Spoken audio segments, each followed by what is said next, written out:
I think my thing about it is this shows why you need to date a person and not rush into an engagement. Yeah. Because they don't know each other for like 30 days, and then all of a sudden, here they are, they about to get married, and I'm like, ooh, this ain't going. And I know Pete. I've worked with Pete, and he's an alternative comic, very dark. He's done a lot of jokes that are now creating backlash. As a matter of fact, he had one where he mocked a congressional candidate, Dan Crenshaw, who has lost an eye. He served our country. It's some things you just don't joke about. Yeah. Got it. But again, you were engaged to this man. Right. But what my point is, I think it was too soon for them to be engaged. You only knew the dude for 30 days. Which is why she's getting her feelings hurt, because she doesn't know his comedy. I bet you she doesn't even know that one joke. My thing is, like, I want to go back to what Jeannie was saying.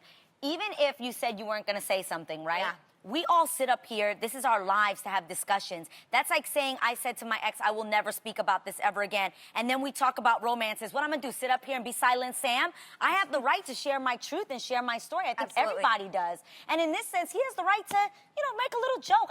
I think it's important to say what he said. Yeah. What he said was, they were sitting, and it was a musical guest that they had next to them, and he turned to her and said, hey, I just met you 5 minutes ago. Would you like to get married? Something to that effect. Yeah. But see, but y'all are already laughing. It's three. But that was it. Well, then he said, ooh, 0 for 3. Then she said no, and he said, ooh, 0 for 3, which means he loses. Yeah. Right. Meaning no one's marrying him. Right. So it was about him. I laughed. I thought the joke was disrespectful?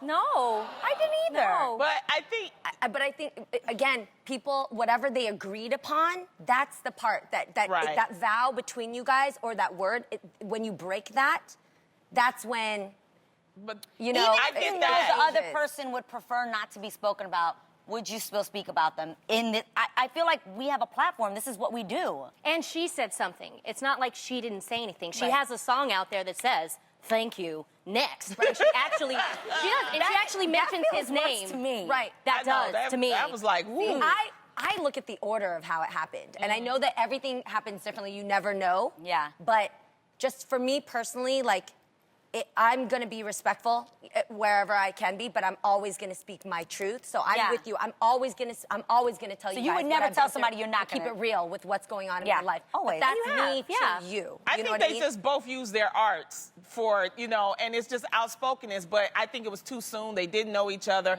I'm glad they're able to come back and step in, you know, and not get into something I love the one line deeper. in the song she says. She says that even if none of this works out, the song was a smash. Exactly.